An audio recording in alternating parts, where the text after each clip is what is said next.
वसई वसई या शहराचा खूप जुना इतिहास आहे। पोर्तुगीजांनी या ठिकाणाचं नाव बेसिंग असं ठेवलं होतं। पोर्तुगीजानंतर मराठ्यांच्या काळात या शहराचं नाव बाजीपूर असं होतं आणि मग कालांतराने या बाजीपूरचं नाव वसई झालं। तर आज आपण याच वसई विरार मधले समुद्र किनारे आणि इथलं फूड कल्चर पाहणार आहोत आणि इथले काही महत्त्वाचे स्थळ भेट देणार आहोत। रॉ लेमन्स ग्रुप प्रेझेंट भटकंती एक्सप्रेस, कारण भटकंती गरजेची आहे। नमस्कार मंडली, आप सभी का स्वागत है हमारे ब्लॉग नंबर 3 में। और आज हम इस ब्लॉग में वसई विरार को एक्सप्लोर करने वाले हैं। और ये जगह इतनी सुंदर है कि यहाँ पर चर्च है, बीच है और इतनी ग्रीनरी है कि ये लोकेशन आपको मिनी गोवा का वाइब देगी। तो चलिए सफर शुरू करते हैं। आजचा पहिला लोकेशन आहे लोपेस शेतकरी ढाबा। हा ढाबा विरार मधील नवापूर बीचच्या जवळ आहे। निसर्गाचा आस्वाद घेत आम्ही या लोकेशन जवळ पोहोचत होतो। 25 मिनिटाच्या एका मिनी रोड ट्रिप नंतर आम्ही या लोकेशन जवळ पोहोचलो। शेतकरी ढाबा नावाप्रमाणेच ऑथेंटिक फील देणारी ही जागा आहे। आणि फायनली आमच्या समोर आमचा गरमागरम नाश्ता सर्व केला। ही आहे आपली गरमागरम झणझणीत अशी तंदुरी मिसळ। यात कोळसा टाकून ह्याच्यात स्मोकी फ्लेवर ॲड केले जातात। ती ही इकडची खासियत आहे। आणि बरं का, जर तुम्ही नॉनव्हेज लवर असाल तर इकडचा चिकन किमा पाव खायला अजिबात विसरू नका। आणि मित्रांनो, इकडचा फ्युजन असा तंदुरी वडापाव जरूर ट्राय करा।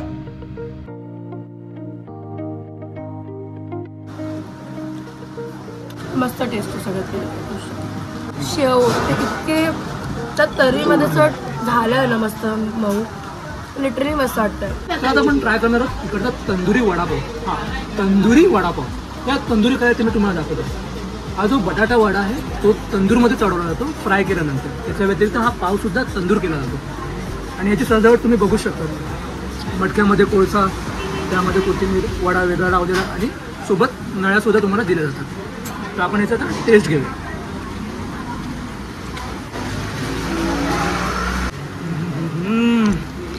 एकदम कडक। या वडापावची ना बातच वेगळी। गेल्या 3 वर्षापासून मी हा वडापाव खात आहे। मी इकडचा लोकलच असल्यामुळे 3 वर्षापासून इथे याच कारणासाठी येतात, स्पेशली वडापाव आणि या मिसळपावसाठी। जस्ट मी शेतकरी ढाब्याचा किमा पाव ट्राय केला। खूप सुंदर अशी टेस्ट आहे। एक टँगी, थोडंसं टोमॅटोचा टेस्ट असतो, टँगी अशी टेस्ट आहे। थोडंसं ऑइली पण चांगलं आहे। झटका असं तोंडात गेल्यावरती मारलं जातं। छान अशी एकदम जिभेवरती चव रेंगाळते अशी अजून पण पहिल्या घासासोबतच।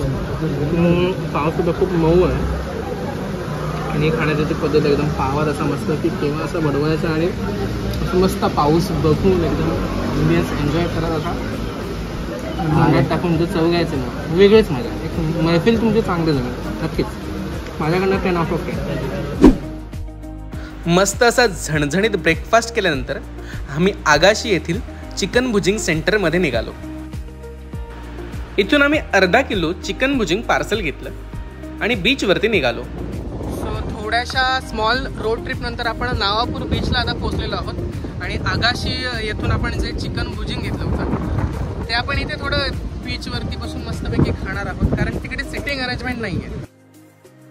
पोहा चिकन भुजिंग हा चटपटीत आणि स्पायसी मॅरिनेटेड चिकनला सीखच्या मदतीने तंदूरमध्ये चढवून केलेला पदार्थ आहे। आपण उगाच ओव्हरहाईप जागेवर पिकनिकला जातो, पण कधी कधी अंडररेटेड जागेवर सुद्धा जाऊन आपण व्हिजिट केला पाहिजे। कारण अशा ठिकाणीच तर कमी गर्दी असते आणि ती जागा आपल्याला हवी तशी अनुभवता येते।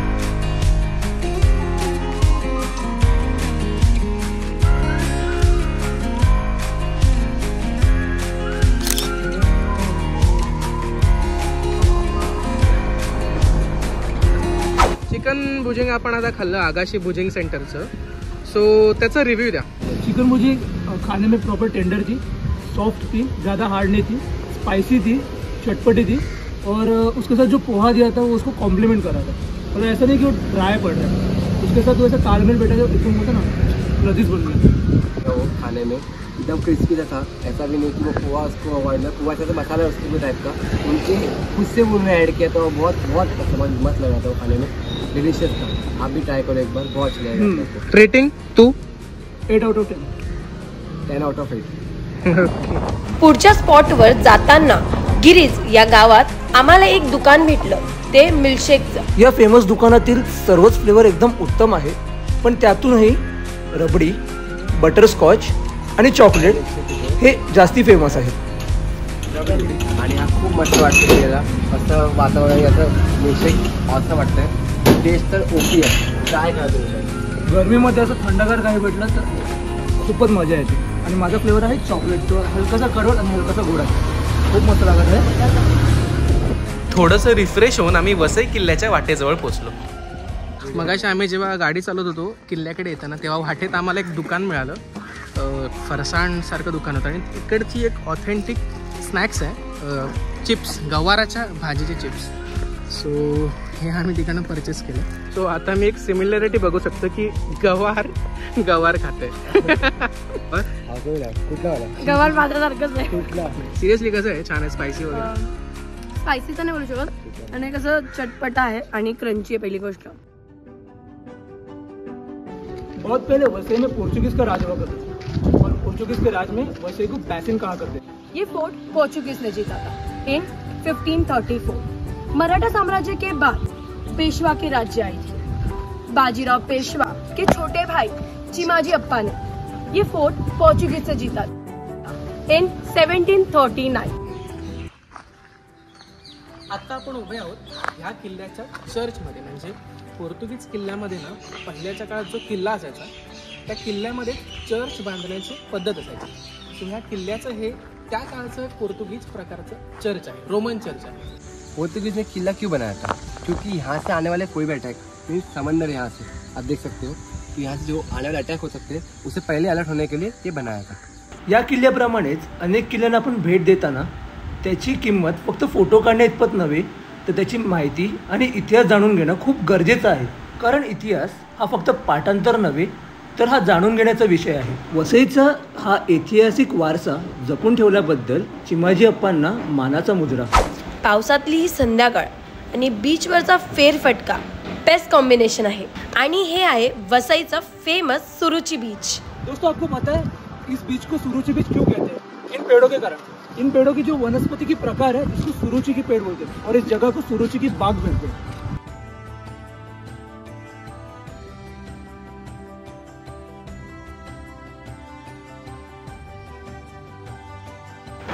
नंतर आम्ही आलो पॅटीस खायला बॉम्बे बेकरीमध्ये. इथे आम्ही चिकन पॅटीस, अंडा पॅटीस आणि व्हेज पॅटीस ऑर्डर केलं.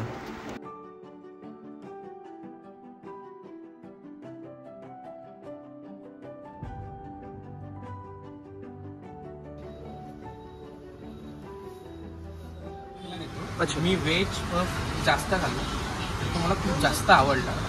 बॉईल एक म्हणजे एक पफसुद्धा होतं, ते पण छान होतं. चिकन पफसुद्धा छान होतं. मला व्हेज पफ सगळ्यात जास्त आवडलं, कारण त्याच्यातले मसाले आणि ती भाजी खूप ठीक होते आणि म्हणजे पोट भरेल तो.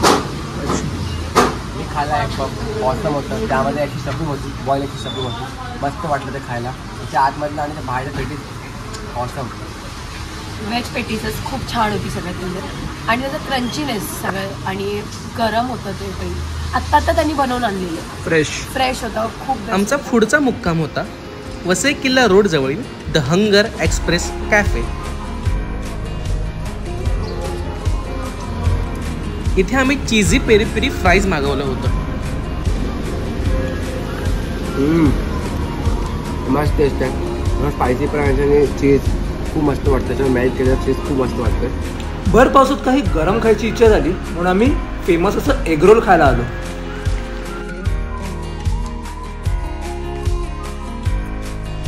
इथे आम्ही क्लासिक एगरोल आणि एक चिल्ली रोल सुद्धा मागवला होता.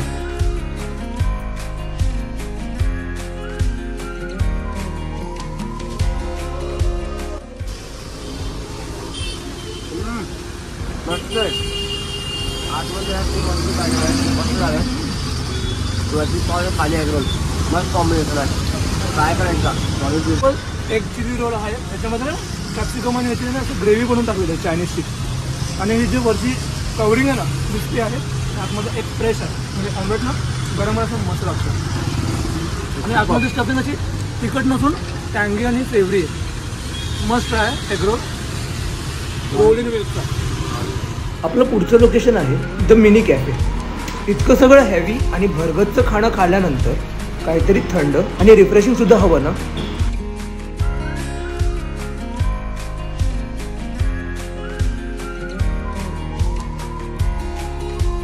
हो, आम्ही आता 3 इकडचे आयटम्स मागवले. हा आहे किवी मॉकटेल, ब्लूबेरी सोडा आणि हा आहे लिची सोडा. टेस्ट करून सांगतो. सुंदर, खूप छान, रिफ्रेशिंग वाटलं मला पहिल्या गोट्यातच. ब्लूबेरी सोडा, रेग्युलर सोडा मस्त सोडा यायचा. त्याचा युनिक टेस्ट यायचा.